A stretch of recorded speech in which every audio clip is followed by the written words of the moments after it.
ಮಾದರಿಯನ್ನ ಹೆಂಗೆ ಸಂಗ್ರಹಣೆ ಮಾಡಬೇಕು, ಅದರಿಂದ ಆಗ್ತಕ್ಕಂಥ ಅನಾನುಕೂಲಗಳು ಮತ್ತು ಅನುಕೂಲಗಳನ್ನು ನಾನು ನಿಮಗೆ ಹೇಳ್ತೀನಿ. ಮೊದಲನೇದಾಗಿ ನಾವು ಮಣ್ಣು ಪರೀಕ್ಷೆ ಮಾಡ್ಬೇಕಂತಂದ್ರೆ ಕೆಲವೊಂದಿಷ್ಟು ಸಲಕರಣೆಗಳು ಬೇಕು. ಏನೇನು ಬೇಕಪ್ಪ ಅಂತಂದ್ರೆ, ಮೊದಲನೇದಾಗಿ ಒಂದು ಸಲಿಕೆ ಬೇಕು, ಒಂದು ಬುಟ್ಟಿ ಬೇಕು, ಒಂದು ತಾಡ್ಪಲ್ ಥರ ಒಂದು ಚೀಲ ಬೇಕು. ಆಮೇಲೆ ನಾವು ಸಂಗ್ರಹಣೆ ಮಾಡಿರ್ತಕ್ಕಂಥ ಒಂದು ಮಾದರಿಯನ್ನು ಕಲೆಕ್ಟ್ ಹಾಕಕ್ಕೆ ಒಂದು ಕವರ್ ಆದರೂ ಬೇಕು. ಕವರ್ ಪ್ಲಾಸ್ಟಿಕ್ ಆದರೂ ನಡೀತೆ, ಬಟ್ಟೆದಾದ್ರೂ ನಡೀತೆ. ಇವೆಲ್ಲ ಸಲಕರಣೆಗಳನ್ನು ನಾವು ತಗೊಂಡು ಫೀಲ್ಡಿಗೆ ಹೋಗ್ಬೇಕು. ಫೀಲ್ಡಿಗೆ ಹೋದ್ಮೇಲೆ ನಾವು ಯಾವ ಕ್ಷೇತ್ರದಲ್ಲಿ ಮಣ್ಣು ಪರೀಕ್ಷೆ ಮಾಡಿಸಬೇಕು ಅಂತ ಇರ್ತೇವಲ್ಲ, ಆ ಕ್ಷೇತ್ರನ ನೋಡ್ಕೋಬೇಕು. ಮೊದಲು ಅದು ಯಾವ ಆ್ಯಂಗಲಲ್ಲಿ ಐತಿ, ಇದರಲ್ಲಿ ಎಷ್ಟು ಮಾದರಿಗಳನ್ನು ತೆಗಿಬೇಕು, ಎಷ್ಟು ತೆಗೆದ್ರೆ ನಮಗೆ ಸೂಕ್ತ ಆಗ್ತೈತಿ ಅಂತಂದು ನಾವು ಮೊದಲೇ ಮ್ಯಾಪ್ ಮಾಡ್ಕೋಬೇಕು. ಆಮೇಲೆ ತೆಗಿಬೇಕಂತಂದ ಕೆಲವೊಂದಿಷ್ಟು ಕಡೆ ತೆಗಿಬೇಕಾಗ್ತದೆ, ಕೆಲವೊಂದಿಷ್ಟು ಕಡೆ ತೆಗಿಬಾರ್ದಾಗ್ತದೆ. ಮಾದರಿಗಳನ್ನು ಎಲ್ಲೆಲ್ಲಿ ತೆಗಿಬಾರ್ದು ಅಂತಂದ್ರೆ, ಒಂದು ಬದುಗಳ ಪಕ್ಕದಲ್ಲಿ ತೆಗಿಬಾರ್ದು, ರಸ್ತೆಗಳ ಪಕ್ಕದಲ್ಲಿ ತೆಗಿಬಾರ್ದು, ಆಮೇಲೆ ಲೈಟಿನ ಕಂಬಗಳು ಎಲ್ಲಿರ್ತಾವೆ ಅಲ್ಲಿ ತೆಗಿಬಾರ್ದು, ಆಮೇಲೆ ಮರಗಳ ಕೆಳಗೆ ತೆಗಿಬಾರ್ದು.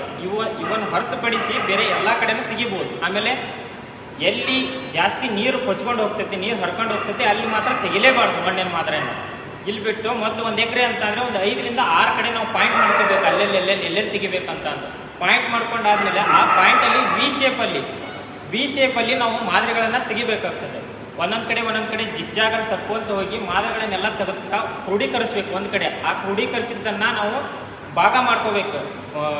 ಪೂರ್ತಿ ಚೀಲದಲ್ಲೆಲ್ಲ ಹಾಕಿ ಅದನ್ನು ರೌಂಡ್ ಶೇಪಲ್ಲಿ ಹಾಕಿ ಅದನ್ನು 4 ಭಾಗ ಮಾಡಬೇಕು. 4 ಭಾಗ ಮಾಡಿದ ಮಣ್ಣನ್ನು ಅದರಲ್ಲಿ ಅಪೋಸಿಟ್ 4 ಭಾಗ ಮಾಡಿದೀವಿ ಅಂತಂದ್ರೆ ಅದರ ಅಪೋಸಿಟ್ ಭಾಗಗಳನ್ನ 2 ತೆಗೆದು ಹಾಕಬೇಕು.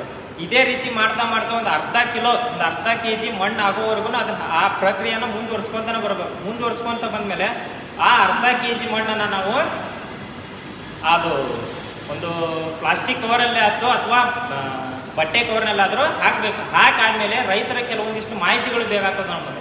ಅದು ಯಾವುದೇ ಸರ್ವೆ ನಂಬರು, ಯಾವ ಊರು, ಆಮೇಲೆ ರೈತನ ಹೆಸರು ಎಷ್ಟು, ಅದು ಎಷ್ಟು ಎಕರೆ ಇದೆ, ನೀರಾವರಿನೋ ಅಥವಾ ಕುಷ್ಕಿನೋ, ಅಥವಾ ಮುಂದೆ ಬೆಳೀತಕ್ಕಂಥ ಬೆಳೆ ಯಾವ್ದು ಅವ್ರದ್ದು, ಹಿಂದೆ ಬೆಳೆದಿರ್ತಕ್ಕಂಥ ಬೆಳೆ ಯಾವುದು, ಇವನ್ನೆಲ್ಲ ಬರೆದ್ಬಿಟ್ಟು ಅದು ಕವರ್ ಒಳಗೆ ಕಟ್ಟಿ ನಾವು ಸ್ಯಾಂಪಲ್ನ ಕಳಿಸ್ಬೇಕಾಗ್ತದೆ ಪ್ರಯೋಗಾಲಯಕ್ಕೆ. ನೀವು ಇಲ್ಲ ನಾವು ಸ್ಯಾಂಪಲ್ ತೆಗಿಸ್ಬೇಕಾಗಿತ್ತು, ಎಲ್ಲೆಲ್ಲಿ ತೆಗಿಸ್ಬೇಕು ಅಂತ ನಿಮಗೆ ಕನ್ಫ್ಯೂಸ್ ಇರ್ತದೆ. ಆ ಕನ್ಫ್ಯೂಸ್ ಅಂತಂದರೆ ರೈತ ಸಂಪರ್ಕ ಕೇಂದ್ರದಲ್ಲಿ ತೆಗೆಸ್ಬೋದು, ತೋಟಗಾರಿಕಾ ಆಫೀಸಲ್ಲಿ ತೆಗೆಸ್ಬೋದು, ರೇಷ್ಮೆ ಇಲಾಖೆಯಲ್ಲಿ ತೆಗೆಸ್ಬೋದು. ಇತ್ತೀಚೆಗಂತೂ ಸಿಕ್ಕಾಪಟ್ಟೆ ಕೆಮಿಕಲ್ ಕಂಪ್ನಿಗಳಂತೂ ಆಗ್ಬಿಟ್ಟಿದ್ದಾವೆ. ಅವರೆಲ್ಲ ತೆಗೆದು ನಿಮಗೆ ಸ್ಯಾಂಪಲ್ನ ತೆಗೆದು ರಿಪೋರ್ಟ್ ತಂದು ಕೊಡೋ ಜವಾಬ್ದಾರಿ ಎಲ್ಲ ಅವ್ರದೇ ಇರ್ತದೆ. ಆಮೇಲೆ ಈ ಮಣ್ಣು ಪರೀಕ್ಷೆನ ಯಾಕೆ ಮಾಡಿಸ್ಬೇಕು ಅಂತಂದರೆ, ಸರಾಸರಿ ತೊಗೊಂಡ್ರೆ ನಮ್ಮ ಕರ್ನಾಟಕದೊಳಗೆ ಜಾಸ್ತಿ ರಸಗೊಬ್ಬರಗಳನ್ನು ಬಳಕೆ ಮಾಡ್ತಕ್ಕಂಥ ಜಿಲ್ಲೆಗೆ ಬಂದ್ರೆ ನಮ್ಮ ಹಾವೇರಿ ಮೊದಲನೇ ಸ್ಥಾನದ, ಕರ್ನಾಟಕದ ಮೊದಲನೇ ಸ್ಥಾನದ ನಮ್ಮದೇ ಇದೆ. ಹಂಗಾಗಿ ನಾವು ಏನು ಮಾಡ್ತೇವೆ, ಗೊಂಜಾಳ ಹಾಕ್ತೇವೆ, ತಗೊಂಡು ಹೋಗಿ 4 ಚೀಲ ಯೂರಿಯಾ ಹಾಕಿ ಬಂದ್ಬಿಡ್ತೇವೆ. ಆ ಭೂಮಿಗೆ ಏನು ಬೇಕು ಏನಿಲ್ಲ ಅಂತಕ್ಕಂಥದ್ದು ನಮಗೆ ಪರಿಕಲ್ಪನೆನೇ ಇಲ್ಲ. ಯೂರಿಯಾ